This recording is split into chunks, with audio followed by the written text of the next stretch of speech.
জয় শ্রীকৃষ্ণ, রাধে রাধে।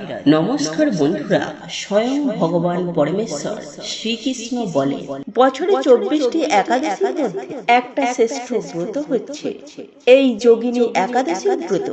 আপনি যাই খান অন্তত পক্ষে এই 3টি সবজি ভুলেও খাবেন না। হ্যাঁ বন্ধুরা, আপনারা একেবারে ঠিকই শুনছেন। আপনারা যদি খিদেতে মরেও যান তবুও যোগিনী একাদশীর ব্রত ভুলেও খাবেন না এই 3টি সবজি, নতুবা সারা জীবন রোগে ভুগবেন, জ্বলে মরবেন। বন্ধুরা, এই একাদশীর মাহাত্ম্য কিন্তু অনেক অনেক গুণ বেশি। মানা হয় এই একাদশীতে যদি আমরা কিছু নিয়ম পালন করতে পারি তাহলে বন্ধুরা আমাদের জীবনে পরম সুখ শান্তি সৌভাগ্যে ভরে ওঠে। এই দিনে কিছু ভুল কিন্তু আবার বন্ধুরা আমাদের জীবনে চরম ভয়ঙ্কর দুর্ভাগ্যকে ডেকে আনে। তাই অবশ্যই বন্ধুরা, যদি ভগবান শ্রীকৃষ্ণ ও শ্রীমতী রাধারানীর কৃপা প্রাপ্ত করতে চান তাহলে এই দিনে কিন্তু বন্ধুরা আপনারা এই নিয়মগুলিকে অবশ্যই মেনে চলুন।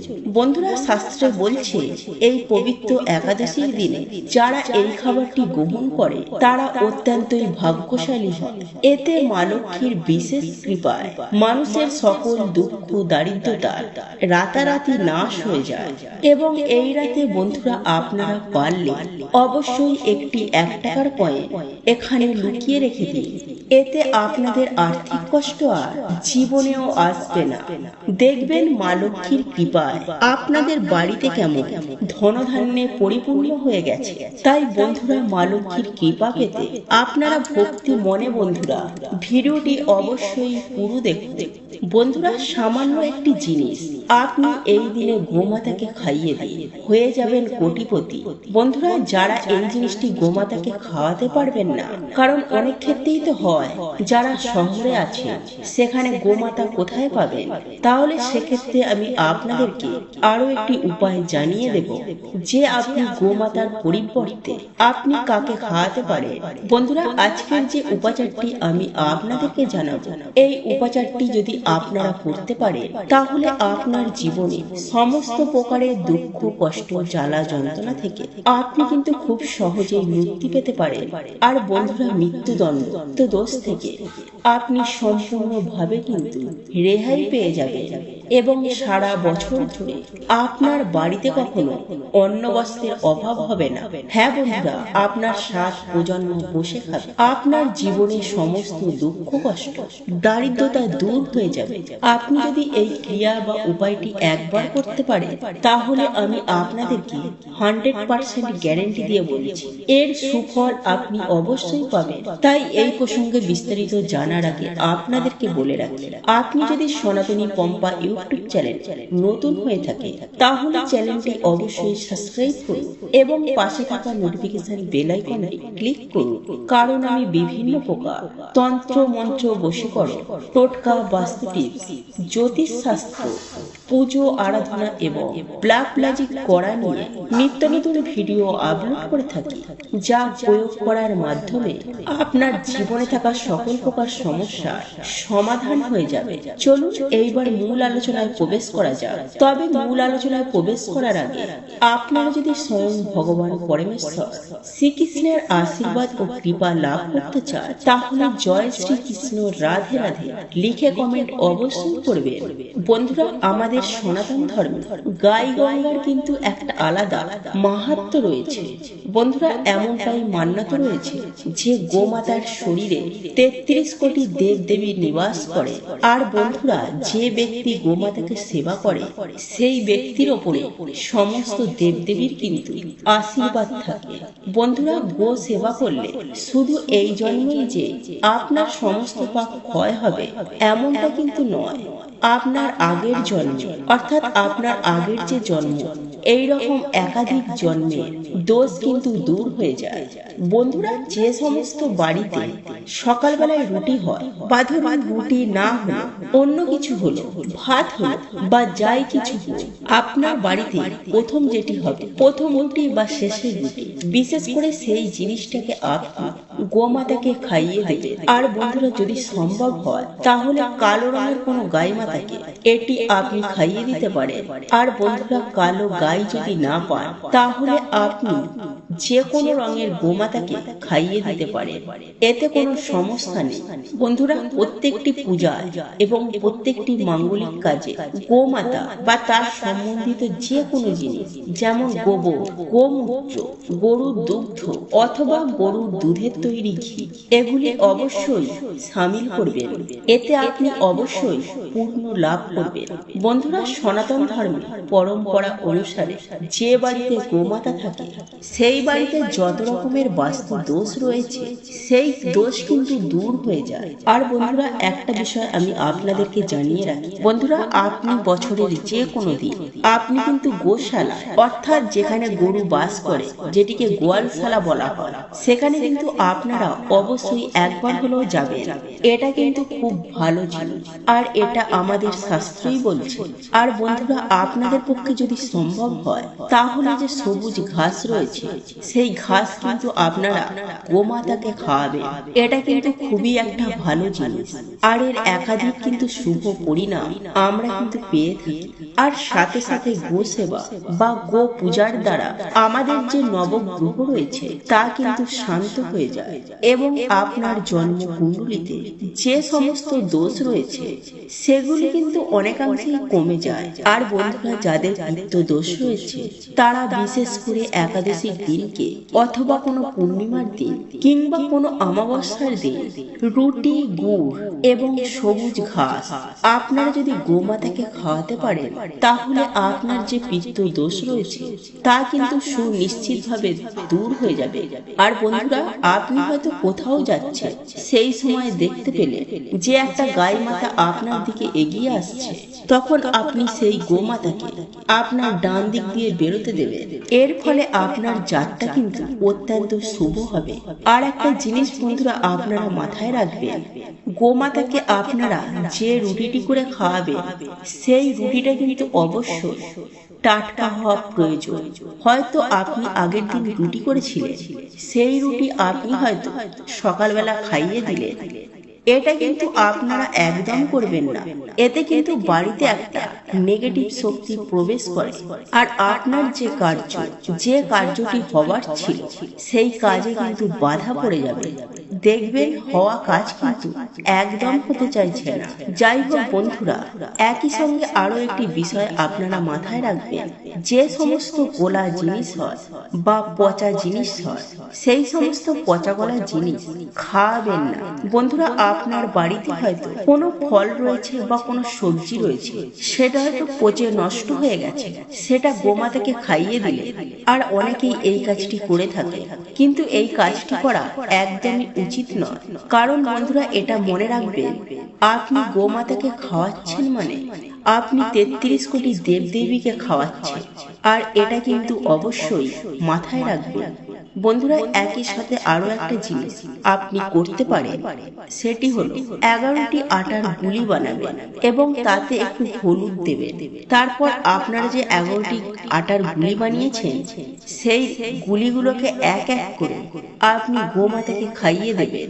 আর যতবার আপনি ওই 11টি লাড্ডু খাওয়াবেন গোমাতাকে, ততবারই আপনি গোমাতার যে শিং রয়েছে সেই শিঙেতে হাত বোলাবেন, মাথায় হাত বোলাবেন এবং চেষ্টা করবেন গোমাতার চরণ স্পর্শ করার।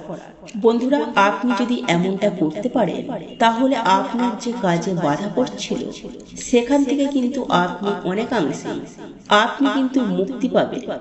বন্ধুরা আপনার যে এখন দুঃখের সময় চলছে তাহলে সেটা দেখবেন অনেকাংশে কমে যাবে। দেখবেন আপনার জীবনে সুখ, শান্তি, ধন সম্পত্তি এবং খুশি আর খুশি আসবে। যাই হোক বন্ধুরা, আপনারা একই সঙ্গে 7 বার গোমাতাকে পরিক্রমা করবেন। এতেও দেখবেন আপনার যে সমস্ত কাজে বাধা পড়ছিল সেই সমস্ত কাজগুলি অবশ্যই আপনার হয়ে যাবে। বন্ধুরা আপনারা যখনই গোমাতাকে রুটি খাওয়াবেন সেই রুটিটাকে একটুখানি হলুদ মাখিয়ে নেবেন। হ্যাঁ বন্ধুরা, আপনার ঘরে যে হলুদ রয়েছে সেই হলুদ অল্প করে মাখিয়ে নেবেন বা বুলিয়ে নেবেন। তার সঙ্গে আপনি একটুখানি সামান্য গুড় লাগিয়ে নেবেন। তবে হ্যাঁ, এটা শুধুমাত্র কিন্তু শীতকালের জন্য এই গুড় মাখা ব্যাপারটা। এক কথায় বলতে গেলে রাতারাতি আপনাদের ভাগ্য বদলে যাবে। বন্ধুরা, শ্রীকৃষ্ণ বলেন এই পার্শ্ব একাদশীর দিন আপনি যে কর্ম করবেন, যেমন কর্ম করবেন, সেই কর্মের ফল আপনাকে সারা জীবন ভোগ করতে হবে। বন্ধুরা, আপনারা যদি কিছু ভালো কাজ করে থাকেন তাহলে তা আপনি অখণ্ড অক্ষয় পুণ্য সঞ্চয় করবে। আর আপনারা যদি অসৎ পথে কুকর্ম করেন তাহলে সেই পাপের ফল আপনাকে সারা জীবন ভোগ করতে হবে। তাই বন্ধুরা, একাদশীর পবিত্র দিনে ভুলেও খাবেন না এই তিনটি সবজি। এর ফলে সংসারে চরম ভয়ঙ্কর দারিদ্রতা নেমে আসবে। তাই বন্ধুরা, আজ আমি আমার এই ভিডিওটির মাধ্যমে আপনাদেরকে সুন্দরভাবে জানিয়ে দেওয়ার চেষ্টা করব এই একাদশীর দিন কোন কোন খাবারগুলি খাওয়া একদম অনুচিত এবং কোন খাবারটি খেলে আপনি অখণ্ড সৌভাগ্যের অধিকারী হয়ে উঠতে পারবে। বন্ধুরা, এই প্রসঙ্গে আজ আমি আপনাদেরকে এমন বিশেষ বিশেষ কিছু দিক তুলে ধরব যেগুলি 99% মানুষের জীবন তছনছ করে থাকে আর আপনার জীবনে সমস্ত রকম চতুর্দিক থেকে সমস্ত বিপদ আপদ দুর্ভাগ্য টেনে নিয়ে আসতে পারে। তাই বন্ধুরা, আজ আমি আপনাদেরকে যে যে খাবারগুলির কথা উল্লেখ করব, আপনি যদি ধর্ম মানেন, আপনি যদি ঈশ্বর বা ভগবানের প্রতি বিশ্বাস রাখেন, তাহলে অতি অবশ্যই একাদশীর দিন এই খাবারগুলি ভুলেও খাবেন না। আর যদি আপনার এইসবের প্রতি বিশ্বাস না থেকে থাকে তাহলে অতি অবশ্যই আপনি সেগুলিকে খাদ্য হিসাবে গ্রহণ করতে পারে। বন্ধুরা, আপনারা প্রত্যেকেই জানি এই পবিত্র একাদশী আমাদের জীবনের জন্য কতটা গুরুত্বপূর্ণ। বন্ধুরা, আপনারা এটাও জানি এই একাদশীর কি মাহাত্ম্য। তাই বন্ধুরা, আমাদের প্রত্যেকটি মানুষের জন্য অত্যন্তই গুরুত্বপূর্ণ, কারণ আপনাদের প্রত্যেকের জীবনে এই একাদশী যথেষ্ট প্রভাব রয়েছে। কারণ বন্ধুরা, আমি আপনাদেরকে আগেই বলেছি যে আজকের করা কর্মফল আমাদের সারা জীবন ভোগ করতে হবে।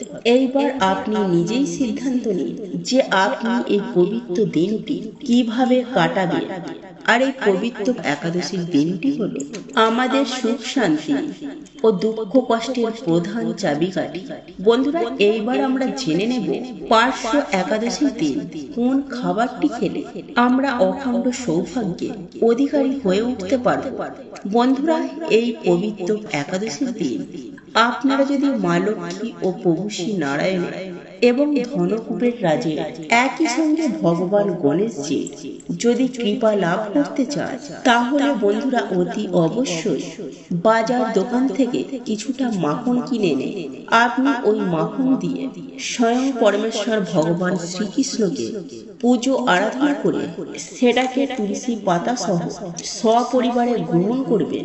হ্যাঁ বন্ধুরা, আপনারা একেবারে ঠিকই শুনছেন। বাজার থেকে মাখন কিনে এনে তাতে আপনারা অল্প পরিমাণে মিছরি মিশিয়ে এবং তাতে তুলসী পাতা দিয়ে আপনারা যদি এই দিন মাখন গ্রহণ করতে পারে, তাহলে বন্ধুরা আপনারা এটুকু নিশ্চিত হয়ে যায় আপনি অখণ্ড সৌভাগ্যের অধিকারী হয়ে গেছে। বন্ধুরা, যাদের ডায়াবেটিস সুগার রয়েছে তারা এই মাখনে মিছরির বদলে অল্প গুড় মিশিয়ে খেতে পারে। বন্ধুরা, হিন্দু শাস্ত্র মতে এই দিন যে ব্যক্তি মাখন খায় সেই ব্যক্তির ওপর স্বয়ং ভগবান পরমেশ্বর শ্রীকৃষ্ণের ও মাতা লক্ষ্মী তথা ধনকুবে এবং ভগবান গণেশজির আশীর্বাদ বর্ষিত হয় এবং দুই হাত ভরে সেই ব্যক্তিকে অখণ্ড সৌভাগ্যের অধিকারী হওয়ার আশীর্বাদ প্রদান করে থাকে। বন্ধুরা, রাধা অষ্টমীর পরে পার্শ্ব একাদশীর দিন এই মিছরি ও তুলসী পাতা মিশিয়ে মাখন খাবে। এর ফলে আপনারা অখণ্ড সৌভাগ্য অর্জন করতে পারবে। বন্ধুরা, বিভিন্ন ধর্মগ্রন্থ ও পুরাণে বর্ণিত রয়েছে যে এই পবিত্র পার্শ্ব একাদশীর দিন যেই ব্যক্তি এই মিছরি ও তুলসী পাতা সহযোগে মাখন সেবন করে সেই ব্যক্তির সমগ্র জীবনে তথা সেই ব্যক্তির পরিবারে সমগ্র বছর ধনধান্যে তথা ধন সম্পত্তিতে ভরে ওঠে। অর্থাৎ সেই পরিবারে আর্থিক দিক থেকে কোনো সমস্যা কিন্তু আর কখনোই আসে না এবং সারাটা বছর সুস্থ ও নীরব থাকতে সক্ষম হন। যাই হোক বন্ধুরা, এইবার আমি আপনাদেরকে জানিয়ে রাখি এই পার্শ্ব একাদশীর পবিত্র দিনে কোন কোন খাবারগুলি খাওয়া একদমই অনুচিত, বিশেষ করে কোন কোন খাবারগুলি খেলে জীবন একেবারে অধঃপতন নেমে আসবে এবং সারাটা বছর রোগে ভুগবেন, জ্বলে মরবেন। বন্ধুরা, এই পবিত্র রাধা অষ্টমীর পর এই পার্শ্ব একাদশীর দিন অনেকেই এই সব খাবারগুলি খেয়ে থাকে, কিন্তু বন্ধুরা তাদের ক্ষেত্রে দেখা যায় কম বেশি সমস্যা হয় তারা জেনে অথবা না জেনে এই সব দিনগুলিতে অর্থাৎ এই রকম পবিত্র একাদশীর দিনে বিভিন্ন প্রকারের আহার গ্রহণ করে থাকে, যার ফলে তাদের জীবনে সমস্যা কিন্তু প্রতিদিন দিন দিন তিলে তিলে বাড়তে থাকে। তাই তারা অক্লান্ত কঠোর পরিশ্রম করার পরেও কখনো আর্থিক দিক থেকে আয় উন্নতি করতে পারে না। তাদের সংসারে সদা সর্বদাই অভাব, অনটন, দারিদ্রতা লেগেই থাকে। তাই কোনোভাবে এই পার্শ্ব একাদশী চলাকালীন আমার বক্তব্য অনুযায়ী আপনারা এই খাবারগুলি গ্রহণ করবেন না, অর্থাৎ এই খাবারগুলি খাবেন না। তবে আপনারা অবশ্যই এই নিরামিষ আহার গ্রহণ করতে পারেন। তবে এমন কিছু কিছু জিনিস আছে যে জিনিসগুলি কখনোই আপনারা করবেন না। বন্ধুরা, নিরামিষ আহার গ্রহণ করলেও সেই জিনিসগুলি কিন্তু একেবারেই গ্রহণ করা যাবে না। তাই বন্ধুরা, আজ আমি আপনাদেরকে যে খাবারটির কথা বলবো তা হলো আমিষ আহারের মধ্যে মাছ, মাংস, ডিম, পেঁয়াজ।